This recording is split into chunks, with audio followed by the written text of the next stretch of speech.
Hello dear students. So in our last lecture we have seen the design of helical gears.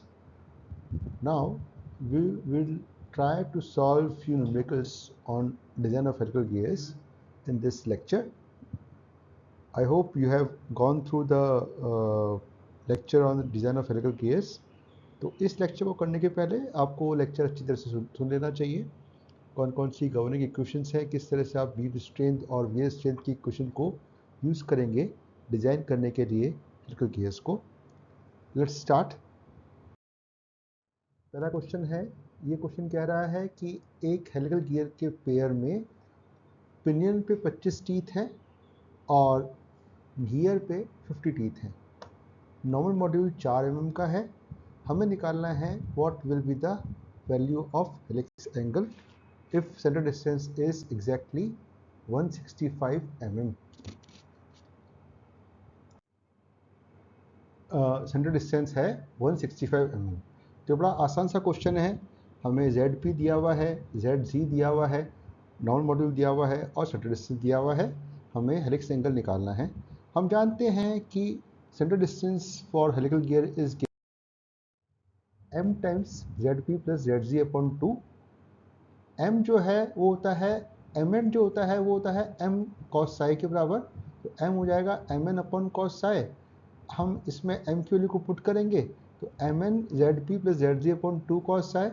इस equation में हमें centre distance दिया हुआ है, mn दिया हुआ है, zp दिया हुआ है, zg दिया हुआ है। तो only unknown left is psi।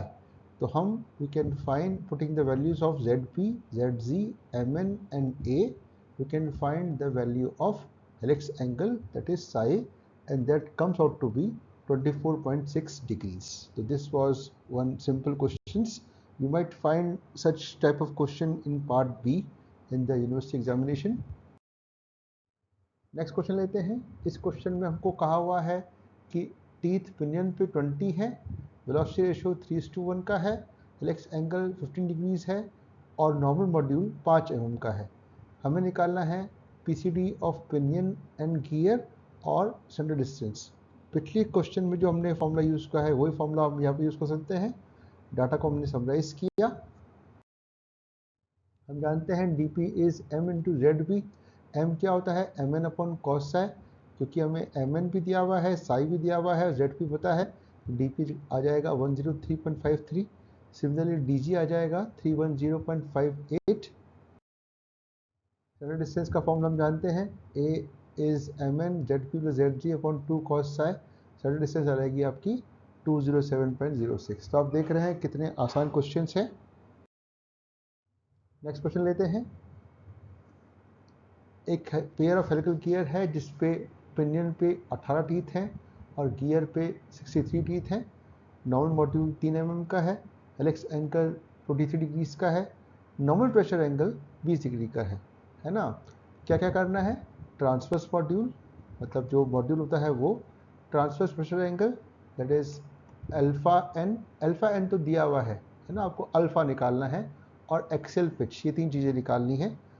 m निकालना है, अल्फ़ा निकालना है और एक्सेल पिच निकालनी है। हमने जब लेक्चर इसका कवर किया था तो हमने इन सब तीनों एस्पेक्ट्स को कवर किया था। डाटा बुक में इनके फॉर्मूले दिए हुए हैं, वहाँ से हम देख के इजीली इसको निकाल सकते हैं। m तो निकालना आसान है, m will be mn upon cos psi।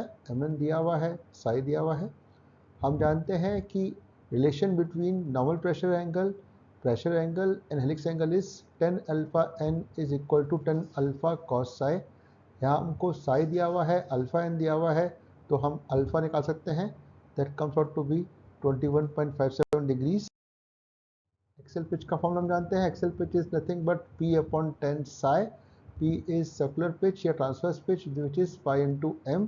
Value put करी तो बड़ी आराम से will be able to find axial pitch that comes out to be 24.13 mm। आगे चलते हैं। इस क्वेश्चन में we are suppose to find components of forces, tangential, radial and axial components. Teeth pinion पे है 18, गियर पे है 45, 7.5 किलोवाट पावर ट्रांसमिट हो रही है 2000 RPM पे। नॉर्मल मॉड्यूल 6 mm है और नॉर्मल प्रेशर एंगल 20 डिग्री का है, हेलिक्स एंगल 23 डिग्री का है। देखते हैं कैसे करेंगे। डाटा समराइज किया। Now we need to find PT, PR and PA।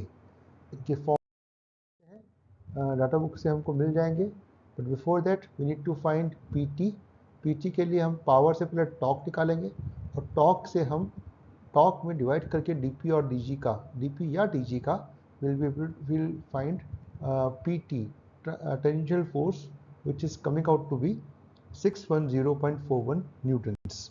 Now PA हम जानते हैं होता है PT tan psi, निकल गया।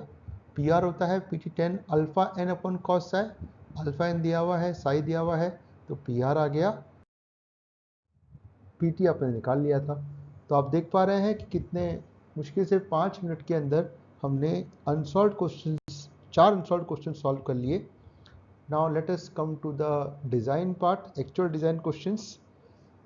तो देखते हैं क्या क्वेश्चन कह रहा है। ये क्वेश्चन कह रहा है कि 20 किलोवाट पावर जब स्पीड ऑफ पिनियन हो 720 RPM, टीथ ऑफ पिनियन पे 35, गियर पे 70, centre distance 285, normal module 5 mm, face width 50 mm, normal pressure angle 20 degree, ultimate tensile strength 600 mm, 600 megapascal, BHN है गियर्स की 300 BHN, grade of machining grade 6। ध्यान दीजिए, जैसे आपको कहा ग्रेड 6 का मशीनिंग है, इसका मतलब एरर इंट्रोड्यूस होगा, एरर पिक्चर में आएगा।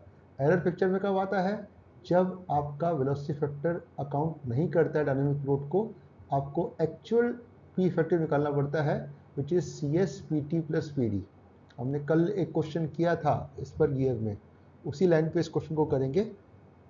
सर्च फैक्टर है 1.25 का। क्या क्या करना है? हेलिक्स एंगल निकालना है, बीम स्ट्रेंथ निकालनी है, wear strength, static load, dynamic load, effective FOS against bending, effective FOS against spitting. दिखने में क्वेश्चन बड़ा है, लेकिन ये बड़ा ही सिस्टमेटिक तरीके से हम इसको क्वेश्चन को सॉल्व कर सकते हैं।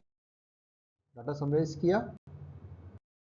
हेलिक्स एंगल के लिए हमने अभी क्वेश्चन नंबर 1 में जो फॉर्मूला यूज़ किया था, A is mn ZP plus ZG upon 2 cos psi। mn दिया हुआ है, ZP दिया हुआ है, ZG दिया हुआ है, सेंटर डिस्टेंस दिया हुआ है, तो बड़े आराम से will be able to find helix angle that comes out to be 22.92 degrees. अब हम बात करते हैं बीम स्ट्रेंथ की। बीम स्ट्रेंथ के लिए हम जानते हैं फॉर्मूला होता है आपका sigma B into B into MN into y, और y जो है वो है यहाँ पर आपका वर्चुअल नंबर ऑफ टीथ के लिए लोएस्ट फॉर्म फैक्टर। टीथ आपके कितने हैं? टीथ आपके हैं virtual number of teeth pinion पे, मटेरियल दोनों का सेम है पिनियन और गियर का, तो हम पिनियन को डिज़ाइन करेंगे। हमको निकालना पड़ेगा virtual number of teeth on pinion, तो हमने जितने टीथ हमको दिए हुए हैं पिनियन पे उस पर कॉस क्यूब साई का डिवाइड किया, साई हम निकाल चुके हैं, तो आया आपका 44.79। जब हम टेबल में जाते हैं तो हम देखते हैं हमारे पास 40 के लिए है y और 45 के लिए है, लेकिन 44.79 के लिए नहीं है, तो by using interpolation will find y for the ZP dash equal to 44.79। कितना आया? 0.3986। तो एक पैरामीटर जो SB में रिक्वायर्ड है y, वो हमने निकाल लिया। दूसरा पैरामीटर होता है सिग्मा B। सिग्मा B कितना होता है? अल्टीमेट बाय 3, क्योंकि अल्टीमेट है 600 मेगापास्कल, तो सिग्मा B हो गया आपका 200 मेगापास्कल। एसपी का फॉर्मूला बड़े आराम से लगा देंगे, mn into B into sigma B into y. mn 5 mm, b 50 mm, sigma B 200 mm, sigma B 200 megapascal, और y हो जाएगा 0.3986। तो SB आया आपका 19930 newton. Next is we are suppose to find wear strength. Wear strength का formula होता है DP VQ upon cos square psi. DP हम निकाल चुके हैं, B हमको पता है, Q हो जाएगा आपका ratio factor that is 2ZG upon ZG plus ZP, और K की वैल्यू हमको BHN दिया हुआ है, तो हम उससे K की वैल्यू निकाल सकते हैं। DP निकाला आपने ZP MN upon cos psi से। K की वैल्यू, क्योंकि गियर स्टील के बने हुए हैं, pressure angle, normal pressure angle 20 degree का है, तो K का इस फॉर्मूला को यूज़ करके हमने K निकाला, वाया 1.44। सारी वैल्यूज पुट करी तो आपको SW मिलेगा 21495 अपॉन 0.64। आपने SB निकाला है और SW निकाला है। ध्यान दीजिएगा, P इफेक्टिव निकालना पड़ेगा आपको। एक्चुअल आपका जो P इफेक्टिव वो हो जाएगा CS PT प्लस, है ना। उसके पहले स्टैटिक लोड निकालेंगे। स्टैटिक लोड के लिए आपको टॉर्क चाहिए, टॉर्क आएगा पावर से, और टॉर्क में diameter of pinion by radius of pinion का डिवाइड कर देंगे तो you will get tension load that is PT. Dynamic load निकालना है, हम जानते हैं डायनेमिक लोड क्या हो जाएगा, C S P T plus P D, है ना। पी डी के लिए आपको एरर चाहिए होगी, एरर होती है हम जानते हैं ग्रेड चेक के लिए 8.635, जहाँ पर 5 है टॉलरेंस वेक्टर, तो कैसे निकलेगा M N plus 0.25 root D से। अलग अलग से एरर निकालेंगे, 5p निकालेंगे, 5g निकालेंगे, 5p को रखेंगे एरर p में, 5g रखेंगे एरर g में, तो आपका दोनों के लिए एरर जो आ जाएगी वो आ जाएगी 27.54 माइक्रॉन्स या 27.54 इंटू 10⁻³ मिलीमीटर्स।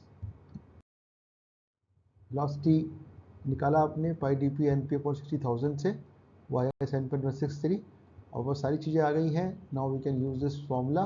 वेलोसिटी रखा, सी की वैल्यू स्टील के लिए 11,400 मेगा पास्कल होती है, डाटा बुक से लिया, सारी वैल्यूज पुट करी, पी डी आ गया 8047.29।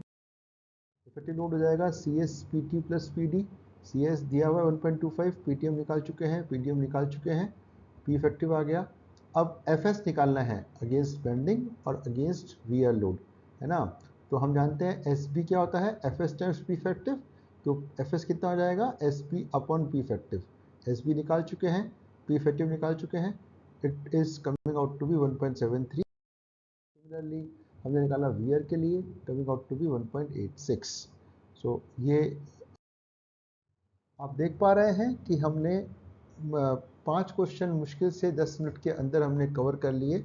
मैं स्टूडेंट से रिक्वेस्ट करूंगा कि इस ऑडियो लेक्चर को अच्छी तरह से सुने और फिर अपने आप से कुछ क्वेश्चंस ट्राई करें ताकि आपको इसमें कॉन्फिडेंस आए। आई होप कि आपको ये समझ में आया होगा। मिलते हैं नेक्स्ट लेक्चर में। Thank you so much.